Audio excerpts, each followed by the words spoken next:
Mimi naitwa Patrick Matheka na nimetoka area inaitwa Makueni na ninaishi hapa Olosirkon since from 96.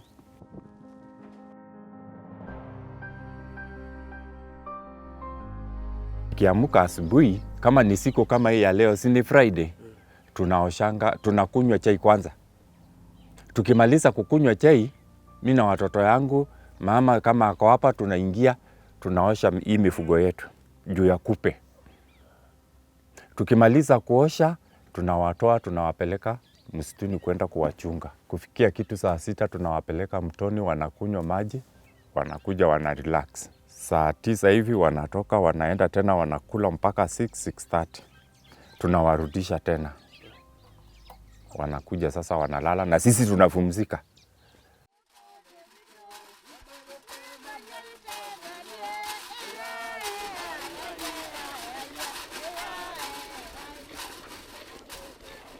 Naitwa Zingugi, nyumbani ni huko, kunaitwa Matuku, lakini na huku ndani sana na tunakuitanga Mutaro. Asubuhi nikiamka nakamua, napea ng'ombe chakula, alafu natokezea barabarani sababu nitakutana na nyani hapo. Wakienda kutoka saa 2:30 hivi, sasa narudi nyumbani. Nafanya duties za nyumba, alafu sana subiri wakuje saa hizo zingine.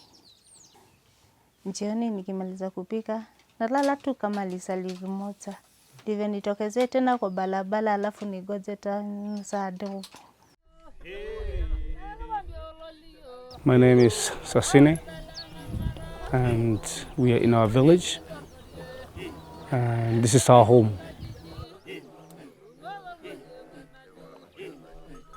We were spraying God outside and now we're starting cooking some breakfast, and then the young boys have to get out from the village and go out in the fields until evening hours, because normally we go from the morning till evening.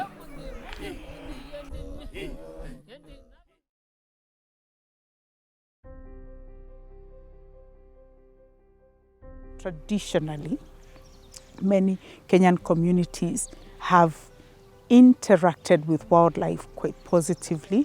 In fact, a lot of their folk stories, the stories they tell their children, their totems, there's an intricate relationship between people and wildlife. Initially, they looked at the wildlife as a resource, but not anymore. Not anymore. That is why you see so much incidences of poaching are coming up, and the communities can see what is happening and they keep quiet. In fact, the communities that I live with, that I work with, to them they would rather get the elephants out of their areas. Huwa tunakanisha na ndovu, vitu kama nyati, na at times kuna kutanga hizi vitu kama fisi. Kitu kama ndovu zinakuanga sumbufu. Juu huwa wanaanza tukiwa chakula kikiwa tu changa, wanaanza kuja kutoa.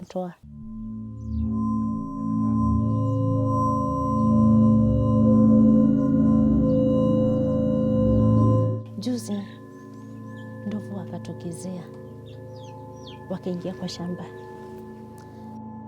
Nikaamka nikaenda kuzitoa.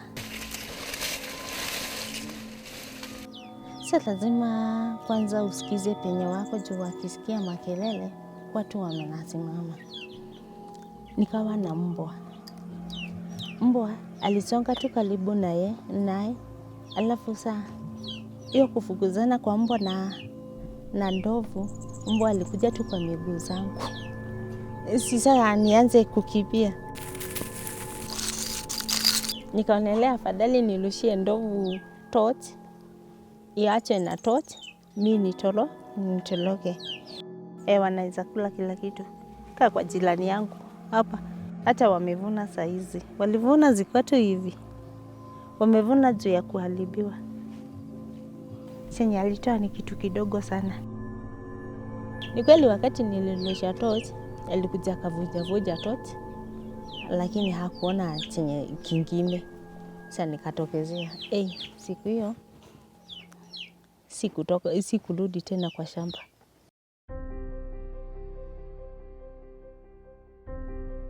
So how do people then react when this tension how does this tension manifest itself in the communities? A group of poachers moves into that community while before they would have whistleblown, maybe said, oh no, these are not good people. Now they see them as agents of reducing population, right? So they start to support them, give them a place to hide their trophies after they've been out poaching.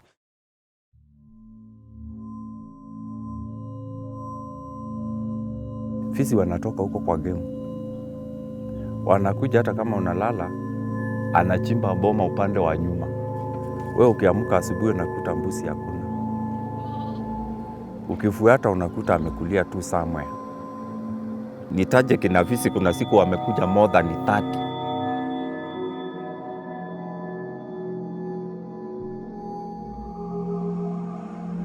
Wakakuja, unaona hii uwanja iko pale, hatukulala. Tukiwafukuza. Sisi ni kupika makelele huko, na waende, watoke wasitukulie mambuzi.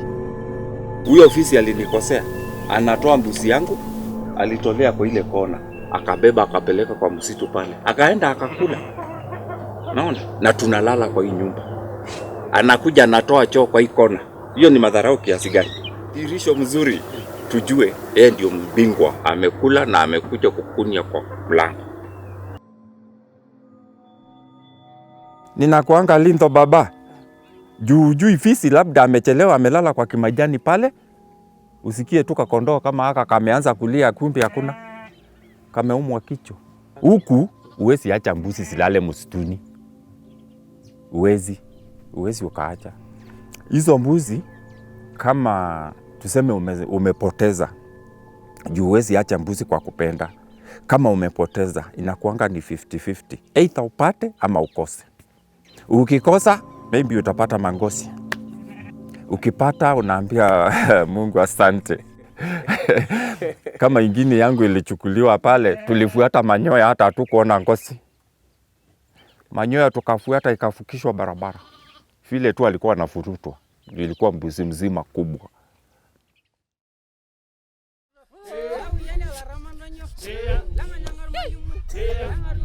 All the village, we have around 130 cows. Goats, sheep, they are like 300. And they have the little belts, and then we can just hide them and take them through the bushes. But when we go there, sometimes we just like go behind them so that we can protect them against the wild animals, lions, or hyenas. Yeah, because the leopard and cheetahs, they don't hunt the cows. They normally just hunt sheep and the goats. When I was 10 years old, get out, take cattles out in the bush, and then we find 4 lions. They try to hunt the cow. They grab it and pull it down, and we run out. It was 2 boys, and then we chase it away, and the lion ran away, and he just injured the cow, but he didn't kill. We have loss of property, that is livestock. As you know, people from here are predominantly pastoralists, so they have lost quite a number of livestock.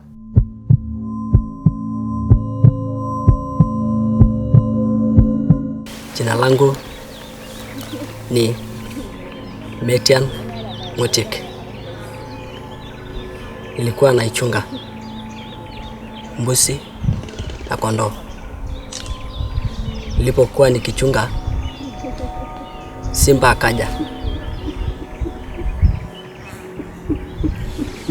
Alipokuja, sikuwa nilimuona. Kujaribu kuona, ashaua kondoo moja.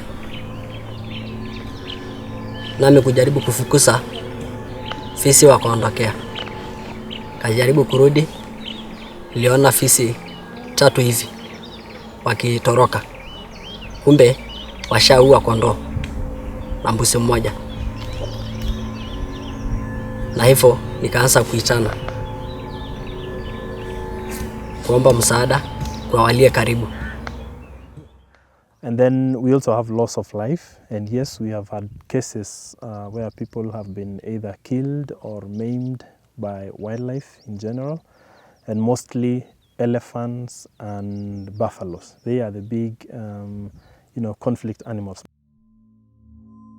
So I think I have just returned back from heading kettles, just come back to the village, and we have one of the young boys that we went with him, and he just got injured killed by the elephants. He just hooked and put it up and threw it out in the river. So that's why I come before the kettles arrive back to the village.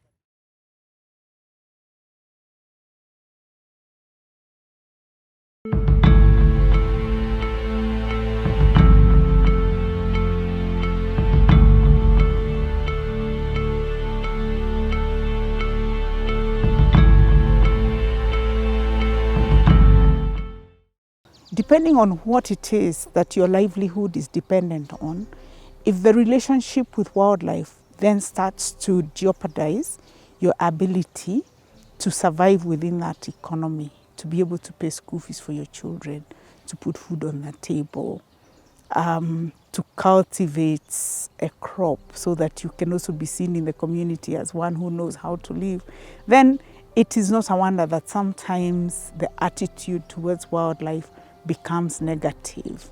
But it is not a hatred-based attitude. It's just a tension that comes out of that frustration that you do need to live. One looking in from the outside may then say it's a negative attitude or it's a hatred. It's more complicated than that. Saa zingine wanakuanga wasumbufu, lakini lazima tu ujue kukaanisha na wao juu lazima wakae na lazima we ukae. The wild animals are also good, they're not bad. They're also good because you can see like the way they react in the nature, it's the way they have been brought. So it's not like something that when we see them like hunting the wild animals, we don't trap them, we just leave them and see, just keep on watching what they're doing. And there's nothing bad. Mimi kile ninaamini ni kuwa hawa wanyama waliumbwa kama sisi. Na ni kama hawa wanyama yangu. Saizi hii ng'ombe yangu ukifungulia ione nyasi smart, inataka hapo hapo. Ni kwa nini ng'ombe Mungu akiumba haliumba ikulange nyasi? Hakuumbwa akunywe chai kama hii tunakunywa. Hakuumbwa akule nyama. Naye wale wanyama wameumbwa wakule nyama. But in essence, what we have found out is that most of the people here are, positive about wildlife. They like it because since time immemorial, they have coexisted with them, and they want to continue to do so. The only difference comes in when we talk about issues of benefits, like who benefits from wildlife and who doesn't. Those communities that live next to wildlife must be supported by our laws and the actions. So for instance, they must be compensated for the losses that they incur. And compensation only works if it is timely and if it really covers the cost that has been incurred. Our law makes provisions for compensation. This is something that is entrenched in the Wildlife Act. And it was, when the new Wildlife Act was done, the issue of committees came up. It is there, and that is, it deals mostly with if a community person is doing farming and the elephants come in and destroy their crops. There is a process that they are supposed to follow so that they can get the compensation from the national government. Okay, kuna kuanga na hiyo compensation, lakini huwa tunajaza hata saa hizi. It's as if tunaona kaa hakuna kitu ambacho kitatokea. If a pastoralist keeps his livestock and the predators come and eat them up, there is a process that they follow. They fill up some forms and then they are given compensation. Yeah, but I was saying they was going to pay some cows when the lions killed and leopard, and then there's nothing they pay. It's just kind of cheating. They're not helping with anything. It's just the way that what we get from the national park is just grass from the cows. Mimi sijaiona, sijui. The main difficulties is that as much as the communities are given, you know, the high hopes of getting compensation, up to date the government has never given any money to compensate those people. So people, the communities are just complaining. Hii nimekuambia ni ofisi, na kila mtu ako area hii tuko ako na mifugo kwa boma. Hiyo ndio ofisi yake na ndio kioski yake, unaweza fungua ukifunga. Sijui kama unanielewa hapo. Unanielewa? Sasa juu mimi sijatuma afisi kutoka game, yeye mwenyewe amejileta na miguu yake ngapi? 4. Akuja uwe hii kakondo kangu kamoja, hata kama ni mtoto. Kenya Wildlife wanafaa wanipatie mbuzi 5 kwa mbuzi moja, sio siri. Unfortunately, it has not worked very well in terms of implementation. Okay? So somehow there needs to be a conversation between the NGO community, the local people, to think about this idea of how do we compensate people for the losses that they incur through living close to wildlife. Okay? Now, on the other hand, when people are compensated, then they can also not be allowed to break the law. The wildlife also needs to be protected by law. Okay? So when people are caught poaching, then they need to face the full force of the law. Solution ni kujengea wanyama mifugo, yani hawa wenye tunaishi na wao, ni kuwajengea. Kujenga tuseme ni kama vile unaona nimeweka mabati kwa hii boma ya ng'ombe na mbuzi. Juu fisi anaongopa kitu inaitwa kelele, atakangi. Hiyo tu ndio itasaidia. Simba hawezi kuja kuguzaguza mabati. Naona? Solution ni watu wajengee nini? Mifugo. Juu hata tukue namna gani, hata watu wajae iwe ni hii nyumba na hii nyingine, simba atakuja tu na hiyo njia na barabara yenye itakuwa. Juu wako hapa. As much as we are doing the electric fences, this is a short-term strategy. We need to have some mid-term strategies, we need to have long-term strategies. And the mid-term and the long-term strategies should start as we do the short-term. Saizi tunaona ni afadhali vile sasa wamefungia wanyama wakae huko kwao na sisi tukae na huko. Now that we have the county government, one of the things that I think they should fight to put in place is a clear procedure as to how the revenue is shared in terms of how much goes back into the community. Because the community are living with wildlife and they suffer consequences of that. But if you look at what is trickling down, it's very little. They should even build a school here for the children. They should be having persons that goes to the Maasai that living around the park. But the way that they are not doing it, it's just the way that you don't have anything to say to them. Because when you get there, you can even sometimes beat them with sticks. The long-term strategies, I would say, is we identify the wildlife corridors, we move out people from the wildlife corridors, we also do some kind of inventory of how much of elephants we have here, how many do we have, are they sustainable, are they able to feed within what we have. If they are not, then we can move some of them away, relocate them to maybe Mount Kenya or Aberdare forests. And also talk to people to start some kind of income generating activities based on conservation issues, so that we can also try to do conservation as we benefit along the way.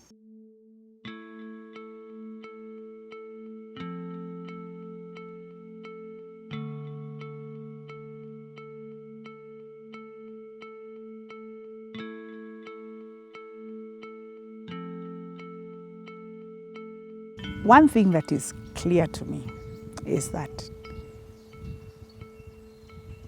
unless we can get our people to work and live with wildlife, wildlife has no future.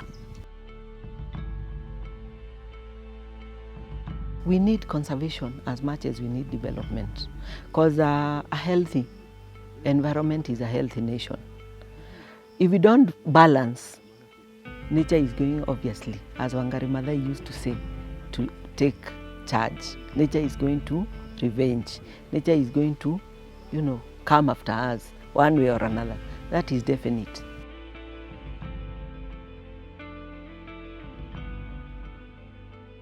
My aspiration for the future is that we are able to make wildlife conservation as beneficial as any other enterprise, such that the community can be more positive and more responsive to the calls for conservation.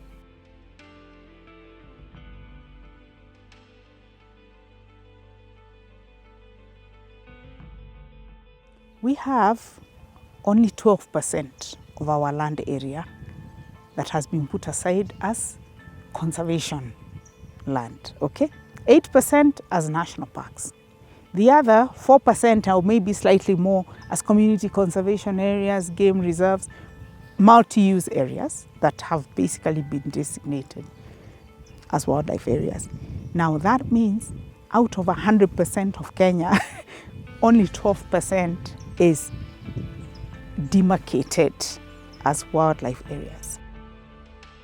A large percentage of our wildlife lives outside this 12%, is roaming outside the national parks and reserves in community areas. Can you see a Kenya with 70 million people and then elephants walking around? You see, we have a real challenge. So as a nation, we need to ask ourselves whether we want to have wildlife.